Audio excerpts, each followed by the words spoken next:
का नाम ये कंबोजलाल है, कैसा ही रंगो रूप है, पैसा ही माल है।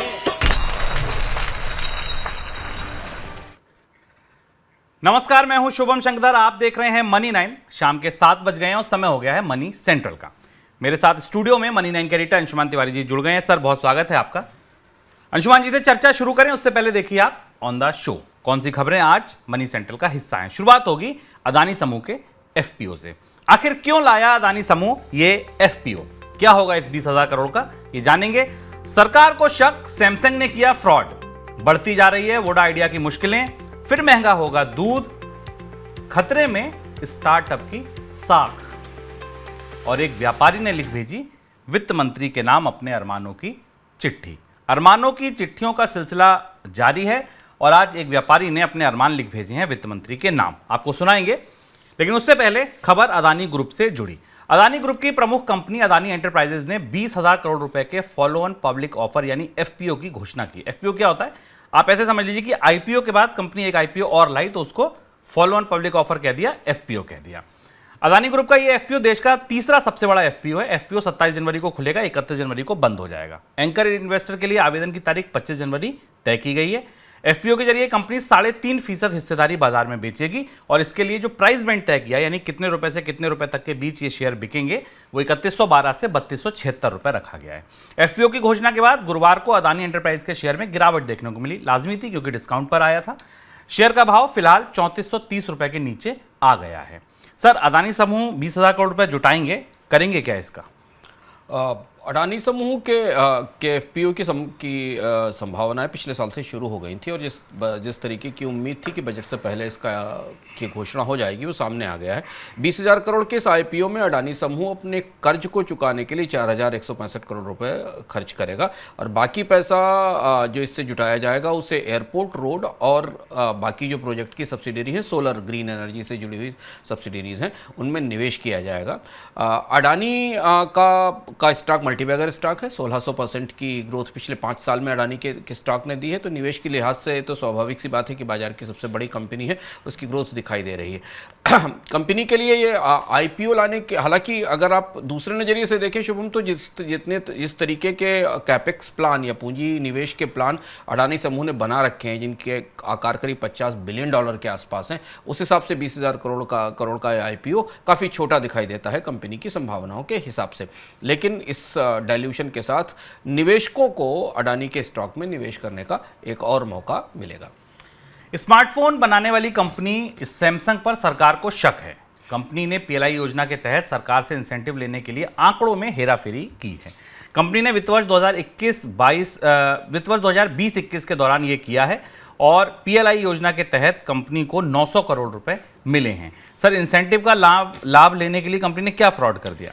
सैमसंग मुश्किल में फंस रही है। सैमसंग को लेकर लगातार कई तरीके की ऐसी खबरें आ रही हैं जिसमें सरकार की अलग अलग एजेंसियों की निगाहें सैमसंग के ऊपर हैं। हमने पिछले दिनों में चर्चा की थी कि सैमसंग को डीआरआई ने कुछ इक्विपमेंट्स के इंपोर्ट पर, कुछ पुर्जों के आयात के मिसक्लासिफिकेशन को लेकर यानी उनकी सही सूचना न देने को लेकर नोटिस भेजा है। और अब PLI incentive, product linked incentive scheme, जिसके तहत सरकार भारत में उत्पादन बढ़ाने के लिए बजट से पैसे देती है, 900 करोड़ रुपए का भुगतान सैमसंग को किया गया था। माना जा रहा है कि सैमसंग ने इस स्कीम का लाभ उठाने के लिए दो बड़ी इरेगुलरिटीज अपने ढांचे में, अपने रिपोर्ट्स में की हैं।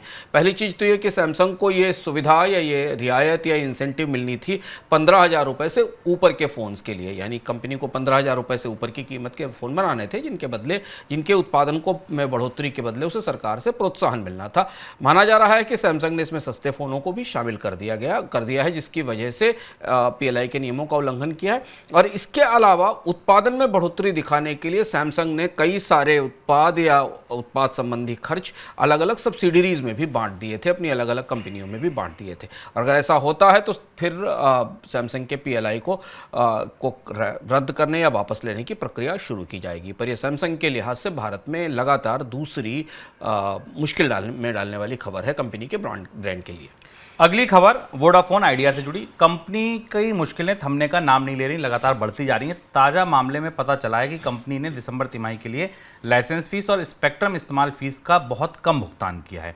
कुल 78 करोड़ रुपए का भुगतान किया गया लाइसेंस फीस में, करना था 780 करोड़ का, यानी केवल 10% का भुगतान किया है।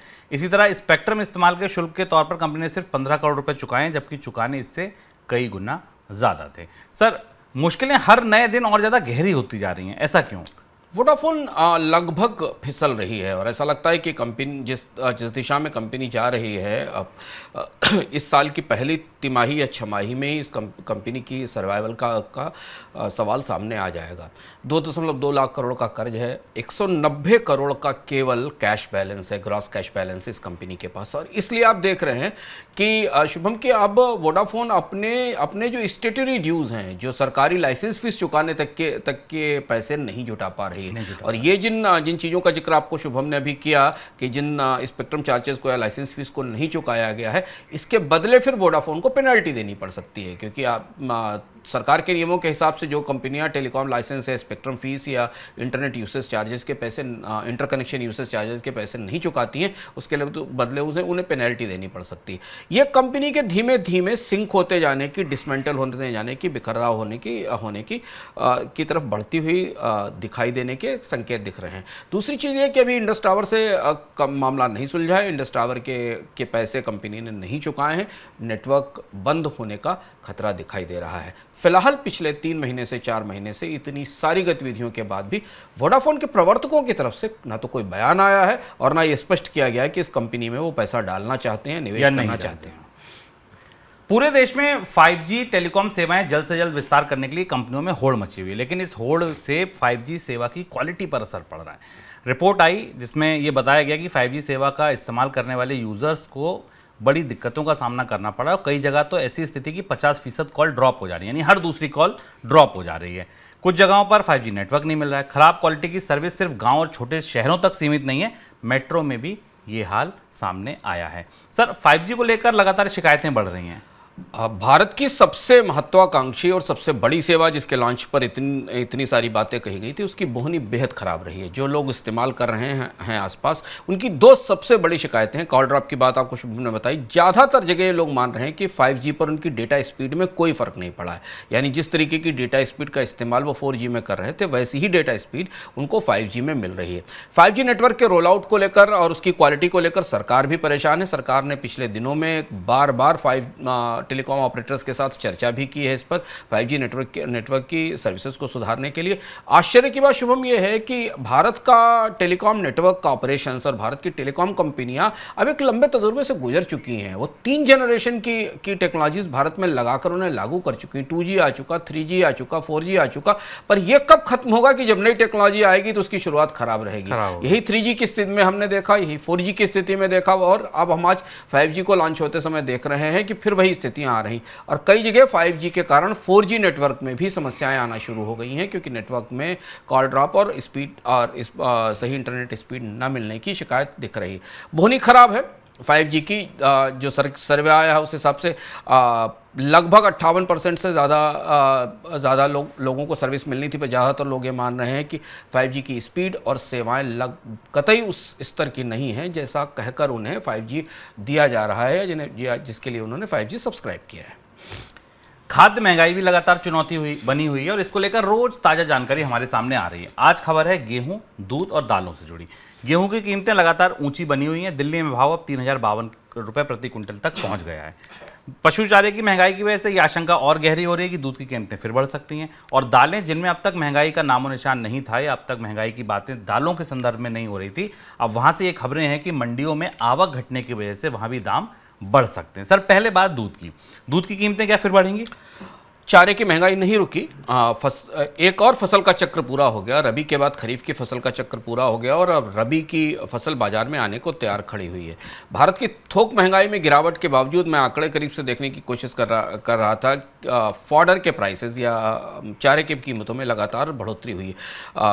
हालांकि WPI इंडेक्स में फॉडर का, चारे का वेट बहुत कम है, लेकिन अगर आप दूध की कीमतों के संदर्भ में देखें तो खाद्य बास्केट में दूध का वेटेज या जो भार है वो काफ़ी ज़्यादा है। चारे की कीमतों में लगातार पिछले 6 महीने 8 महीने से तेज बढ़ोतरी दिखाई दे रही है। हमने पिछले साल दूध की कीमतों में निरंतर बढ़ोतरी देखी थी। अब इस बात की पूरी संभावना है कि दूध की कीमतों में बढ़ोतरी का एक और दौर शुरू होगा और इसके बाद तो फिर गर्मियां सामने खड़ी हैं, जिसमें आमतौर पर दूध की कीमतों में बढ़ोतरी होती ही है, सामान्य रूप से देखा जाता है। सर, दालों में अब तक महंगाई नहीं थी, अब यहाँ भी संकट गहरा रहा है क्या? देर तक बारिश होने के कारण दाल की आवक, मंडियों से जो सूचना आ रही है, दाल की आवक पिछले साल की तुलना में गिरी है और इसलिए दाल की आवक कम होने के कारण दाल की कीमतों में तेजी दिखाई दी है। पूरी थाली का सिर्फ एक यही हिस्सा था जिसमें हमने पिछले साल तेजी नहीं देखी थी। अगर आप गेहूं की कीमतें देखें, चावल देखें, स्पाइसेस देखें, दूध देखें और तेल देखें, ये सारी चीज़ें बढ़ोतरी पर थीं। और अब खरीफ की फसल की आवक कंप्लीट होने के बाद, यानी खरीफ की फसल की कटाई होने के बाद, दालों की आवक शुरू होने के बाद, मंडी में नई आपूर्ति के बाद भी दाल महंगी दिखाई दे रही। और यह दाल में महंगाई का रुख, दाल के साथ एक और चीज़ ध्यान रखना ज़रूरी है कि दाल की कीमतों में बढ़ोतरी का ट्रेंड अगर फसल आने के बाद बनता है तो फिर पूरे साल कंटिन्यू करता है, क्योंकि अब अगली फसल अगले साल तक अगले खरीफ सीजन तक आएगी। तो क्या ये दाल की कीमतों में तेजी की शुरुआत है? हमें ये भी ध्यान रखना होगा कि सरकार ने इस साल दाल के आयात की तैयारी शायद पहले से कर रखी थी। क्या उसका भी असर बाजार में कीमतों पर नहीं दिखाई दे रहा है? क्योंकि सरकार ने कुछ टेंडर खोले थे अफ्रीका के देशों से दाल के आयात के। दाल की कीमतों पर हमारी नजर रहेगी। मनी सेंट्रल में हम आपको निरंतर बताते रहेंगे कि आपकी थाली पर महंगाई का साया कितना गहरा और कितना बड़ा हो रहा है। दोपहिया वाहनों की मांग कोविड से पहले के स्तर पर पहुंचने में भी 2 साल और लग जाएंगे। रेटिंग एजेंसी इकरा की ओर से जारी रिपोर्ट में ऐसी संभावना जताई गई है। रिपोर्ट में कहा गया है कि कोरोना के दौरान लोगों की टूटी आय और वाहनों की कीमतों में तेज बढ़ोतरी के कारण वित्त वर्ष 2020 से 22 के दौरान वाहनों की मांग कम रही है। 2019 में कुल 2 करोड़ 13 लाख दोपहिया वाहन बिके थे, जो अब तक का रिकॉर्ड है। सर, क्या 2 साल में मांग लौट आएगी, ऐसी उम्मीद आपको दिख रही है? और क्या कंपनियां इतना इंतजार करेंगी? 2 साल में मांग लौटने में सबसे बड़ी दुविधा यह है कि एक तो भारतीय अर्थव्यवस्था में लोगों की आय बढ़ने की परिस्थिति बनती नहीं दिखाई दे रही। 2 साल तक कंपनियां अगर अपनी मांग सस्टेन करना चाहेंगी और अपने बैलेंस शीट सपोर्ट करना चाहेंगी तो उन्हें कीमतें लगातार बढ़ानी पड़ेंगी और कच्चे माल की कीमतों के कारण बगैर मांग हुए भी पिछले 2 साल के अंदर बाइक्स की कीमत में बड़ी बढ़ोतरी हुई है। खासतौर से जो सस्ती निचले स्तर के दुपहिया वाहन हैं उनकी कीमतें काफ़ी ऊंची हो गई हैं। तो ये कहना मुश्किल है, फिंगर्स क्रॉस्ड है, कि जब तक मांग वापस लौटेगी तब तक क्या लोगों के पास उतनी क्रय शक्ति या परचेजिंग पावर बनी रहेगी। एक चीज़। और दूसरी चीज़, अगर आप इन्फ्लेशन और कच्चे माल की कीमतों को देख लें तो बाइक्स की कीमत अगले 2 साल बढ़ती ही चली जानी है। तो एक कीमतों का भी बड़ा कारक होगा, एक बड़ी ताकत होगी जो शायद नए ग्राहकों को बाजार से बाहर धकेल देगी। दुपहिया वाहन उद्योग को करीब से देखने की ज़रूरत है। अगले 2 साल के भीतर यहाँ पर कई सारे फेरबदल या उठापटक होने की संभावना है। एक और महत्वपूर्ण चीज दोपहिया वाहनों में चलते चलते समझ लें कि दोपहिया वाहनों में इलेक्ट्रिक व्हीकल्स की बिक्री, इलेक्ट्रिक दोपहिया वाहनों की बिक्री में पिछले 1 साल के दौरान काफ़ी बढ़ोतरी देखी थी। कई सारी कंपनियां आई थी जिन्होंने भारत में असेंबलिंग की थी और इलेक्ट्रिक स्कूटर बेचने शुरू किए थे, जिन्हें सरकार की फेम 2 स्कीम के तहत जो सब्सिडी देती है इलेक्ट्रिक वाहनों पर, उसके तहत मदद दी गई थी। ये स्कीम भी लड़खड़ा कर अब बैठ गई है, क्योंकि यहाँ पर बहुत सारे ऐसे मामले सामने आए जिसमें कंपनियों ने इस स्कीम की शर्तों को पूरा किए बगैर सब्सिडी लेनी शुरू कर दी थी और सरकार इनसे वापस सब्सिडी वसूल रही है। यानी ये जो एक राइजिंग सेक्टर था जहां से स्कूटर बिक रहे थे और सस्ते हो रहे थे सब्सिडी के कारण, वहां भी अब झटका लगा है।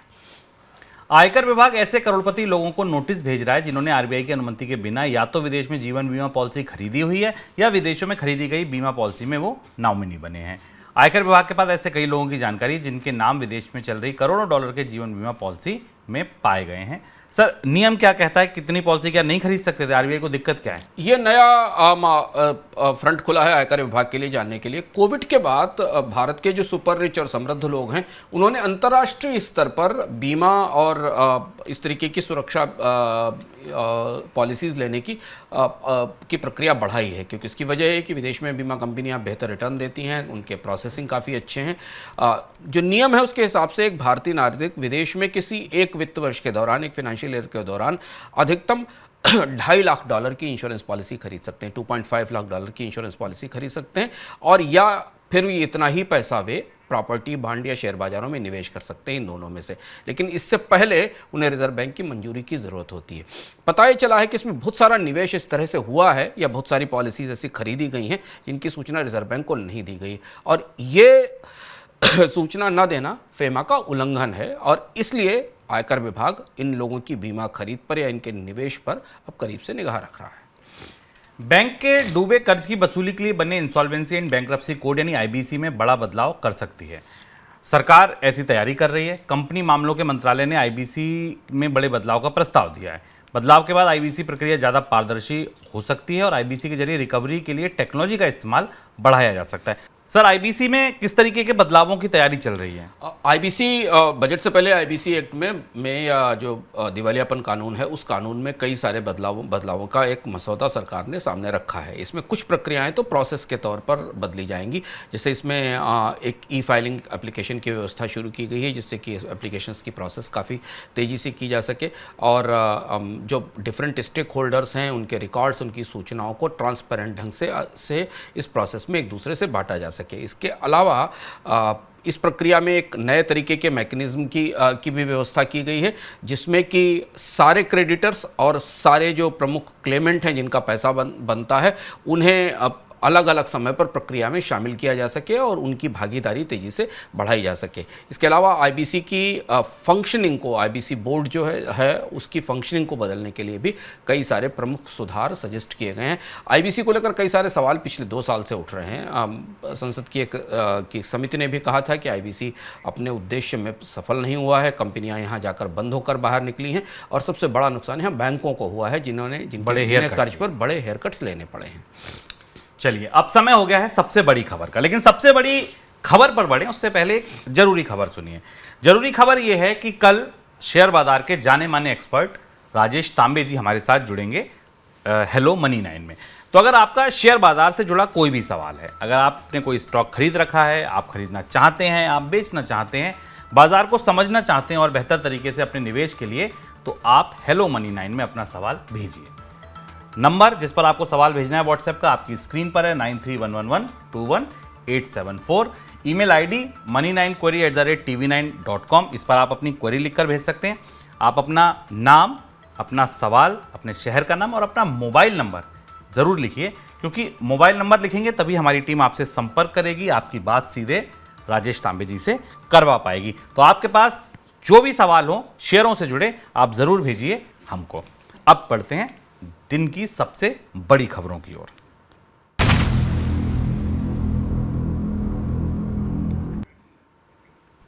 आज खबर एक नहीं दो है। पहली खबर है जीएसटी से जुड़ी। राज्यों के जीएसटी मुआवजे की योजना बंद होने की वजह से 6 राज्यों की आर्थिक सेहत पर खराब असर पड़ेगा।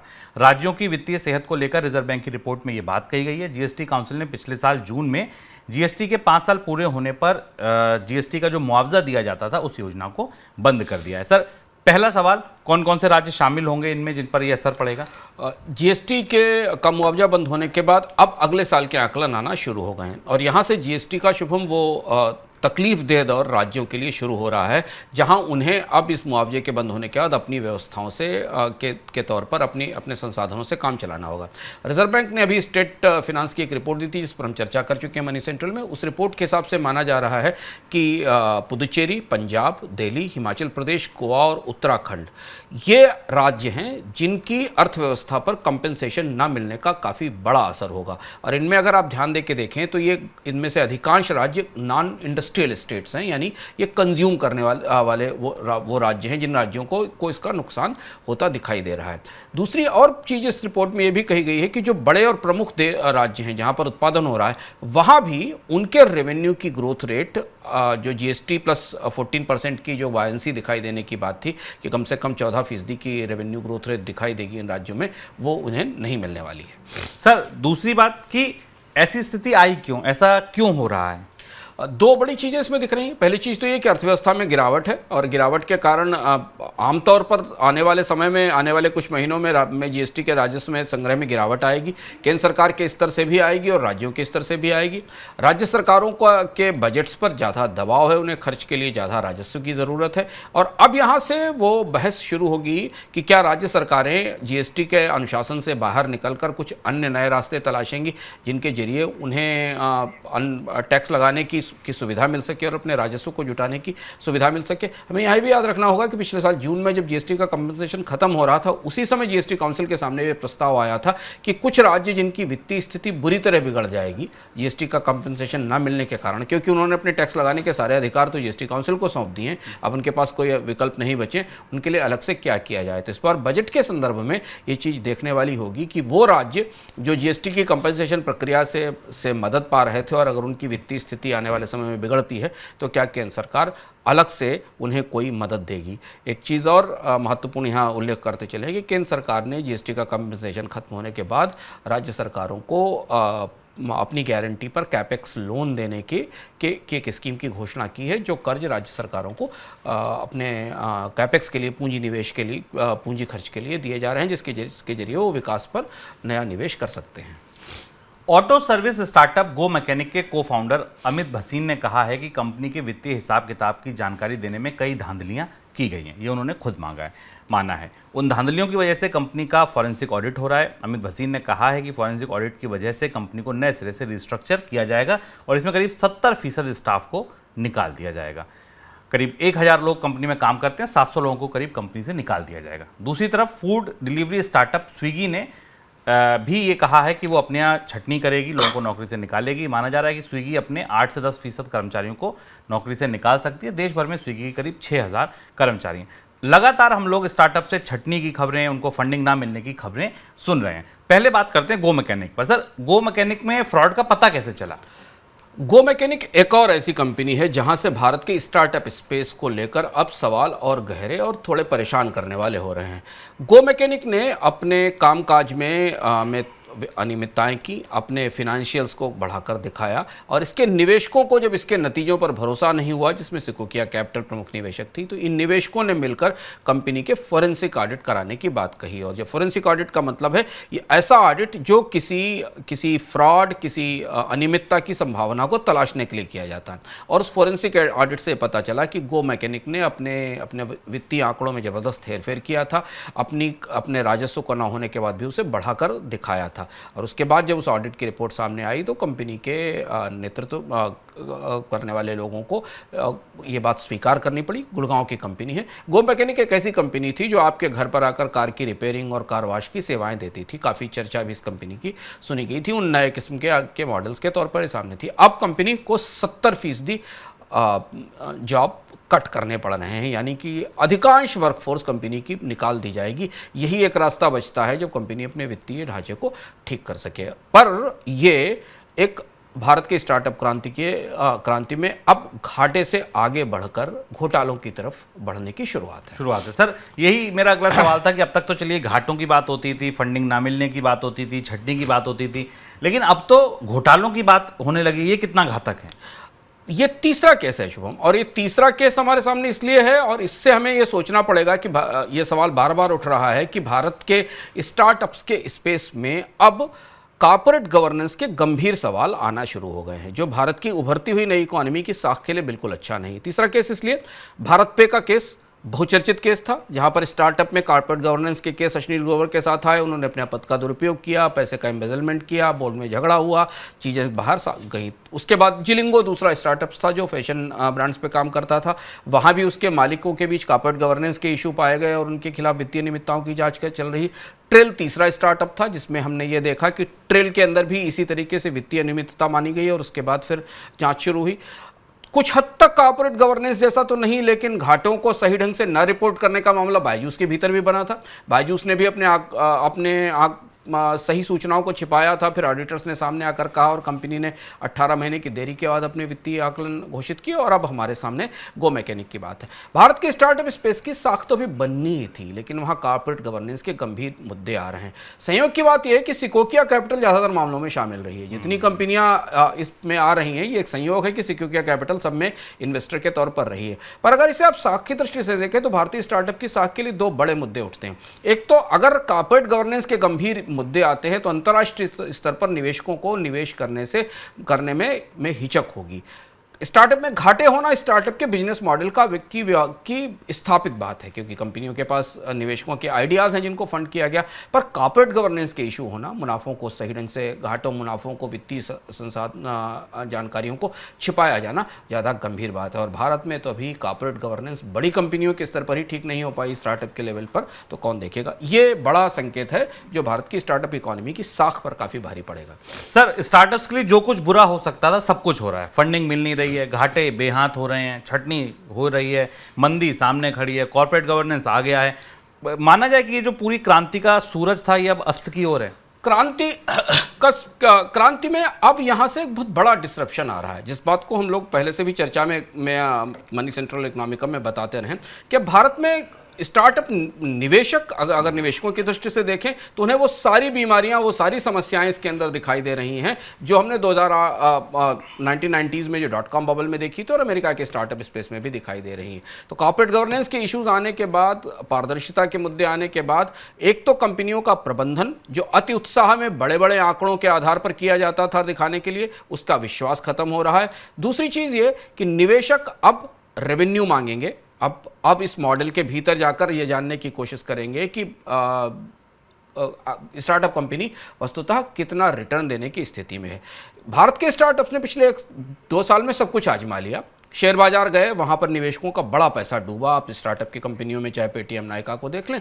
उसके बाद जब दूसरी तरफ वो बाकी बाहरी बाजार में आए तो खैर उन्होंने मुनाफे नहीं कमाए, नौकरियाँ दी और नौकरियाँ भी 1 साल में ख़त्म होती चली गई। बजट सामने है, सरकार क्या करीब से इस बात को देख रही है? क्या उसे दिख रहा है कि भारत में स्टार्टअप की क्रांति होने से पहले ही टूटकर घाटे और घोटाले की कथा में बदल गई है? अगर सरकार इसे करीब से देख रही है तो उसे इस पूरी प्रक्रिया में कहीं ना कहीं दखल ज़रूर करना चाहिए, क्योंकि फिर हम कहते हैं यही एक नया क्षेत्र था पिछले 2 साल में जहां अच्छी नौकरियों की संभावना सबसे ज़्यादा बनी थी। बुनियादी बात, जो महत्वपूर्ण बात है कि स्टार्टअप में क्यों हो रहा है उसकी सबसे बड़ी वजह है कि भारत के ज़्यादातर स्टार्टअप खपत पर आधारित थे, खपत की डिमांड पर आधारित थे। भारत की ज़्यादातर स्टार्टअप कंपनियाँ, चाहे वो एडुटेक में काम करती हों, एजुकेशन में, चाहे गो मैकेनिक की जैसी कंपनियाँ कार सर्विसेज का काम देती हों, चाहे फैशन स्टार्टअप्स हों, ये सब इस बात पर निर्भर थे कि हम और आप कितनी ज़्यादा खरीदारी करते हैं, कितना खर्च करेंगे, हम आप कितना खर्च करेंगे बाजार में। और चूंकि भारत में खपत टूट रही है तो इसलिए स्टार्टअप के बिजनेस मॉडल्स पूरी तरह बिखर कर सामने आ रहे हैं और अब उसमें दूसरी और भी दिक्कतें सामने आने लगी हैं। चलिए अब मनी सेंट्रल झटपट।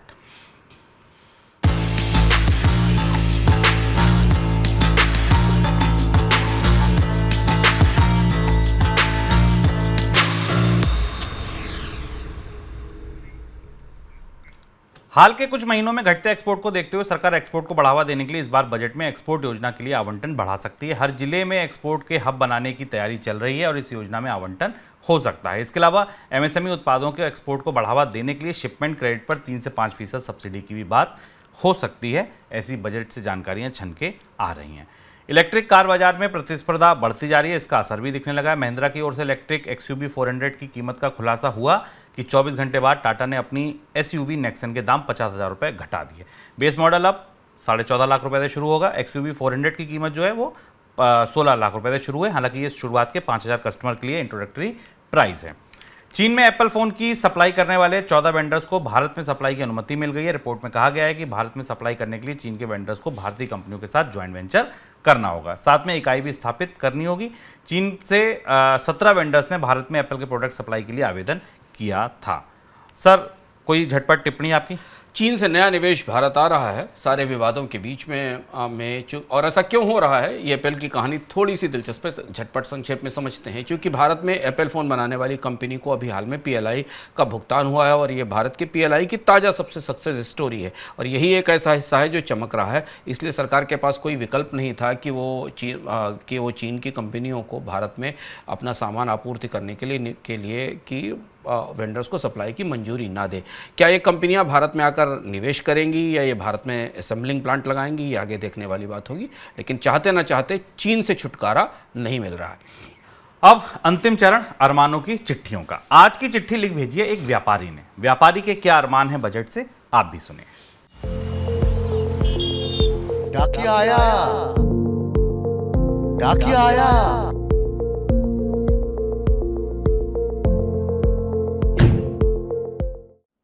नमस्कार। अरमानों की चिट्ठियां आने का सिलसिला जारी है। देखते हैं आज किसकी चिट्ठी है। आज चिट्ठी है बलराज खुराना की, जो व्यापारी हैं। बलराज जी वित्त मंत्री को लिखते हैं, आदरणीय वित्त मंत्री जी नमस्कार। मेरा नाम बलराज खुराना है। दिल्ली के सदर बाजार में दुकान है मेरी। गैस चूल्हे का ट्रेडर हूं। देश के कई राज्यों में मेरा माल जाता है। बजट से पहले आप बड़े उद्योगपतियों से मिलती हैं। हम छोटे व्यापारी आप तक नहीं पहुंच पाते, इसलिए सोचा आपको चिट्ठी लिख दूं। वित्त मंत्री जी, कारोबार मंदी में है। गैस चूल्हे महंगे हो गए हैं और महंगाई मांग को खा गई। दाम मैंने नहीं बढ़ाए, लेकिन स्टील, एल्यूमिनियम के दाम बढ़े तो फैक्ट्री वालों की लागत बढ़ गई। ट्रांसपोर्टर ने भी माल ढुलाई बढ़ा दी। हुआ ये कि दुकान पहुंचता चूल्हा 15 से 20% महंगा हो गया। अब मंझली आय वाले लोगों ने चूल्हा खरीदना कम कर दिया है। मांग टूटी तो इन दिनों उधारी भी लंबी हो चली है। पहले 30 दिनों में पैसा आ जाता था, अब छोटे दुकानदार 2 से 3 महीने का समय मांगते हैं। बाजार में मांग कम है, बेचने वाले ज़्यादा, तो नुकसान उठाकर भी उधारी देनी पड़ती है। नहीं दो तो ग्राहक टूट जाते हैं। दुकान पर काम करने वाले 2 लड़के भी हटा दिए हैं। बिक्री ही नहीं है तो तनख्वाह कहाँ से दें? मैंने कहा है उनको कि बजट के बाद देखता हूं। वित्त मंत्री जी, आपको तो सब पता ही होगा, नियम आप ही ने बनाए हैं। हम माल तो उधार देते हैं, मगर इधर बिल कटा उधर जीएसटी का मीटर शुरू। बिल काटने के अगले महीने की 20 तारीख तक टैक्स भरना ही पड़ता है। हम छोटे व्यापारी क्या करें? फैक्ट्री वालों को एडवांस चाहिए, समय से टैक्स ना दें तो पेनल्टी, कई बार तो कर्ज लेकर टैक्स चुकाना होता है। बैंक वाले अब कर्ज नहीं देते, कह रहे हैं पहले कुछ डिपॉजिट लाओ। वित्त मंत्री जी, मुझे अच्छे से याद है कि जीएसटी को सरकार ने हमारा दोस्त बताया था। हमने भी इसे उसी तरह गले लगाया था, लेकिन यकीन मानिए पिछले 5 साल से यही हमारी सबसे बड़ी मुसीबत बन गया है। जब से जीएसटी आया, बिल, ई-वे बिल काटने के लिए कंप्यूटर लगाना पड़ा। सीए भी अब ज़्यादा पैसे मांगता है। इसके बाद भी जब जीएसटी के अधिकारी आते हैं तो ऐसे धमकाते हैं जैसे हम व्यापारी नहीं चोर हैं। हम तो सरकार का प्रत्येक नियम मानते हैं, मगर फिर इंस्पेक्टर राज क्यों? क्या आप तक हमारी गुहार नहीं पहुंचती? कुछ तो ऐसा कीजिए व्यापारियों को जीएसटी से राहत मिले, मुसीबत नहीं। सस्ते कर्ज की स्कीम ही आ जाए, हमें कुछ मदद मिलेगी। वित्त मंत्री जी, आपसे बहुतों की उम्मीद है, कुछ करिएगा सरकार। आपका बलराज।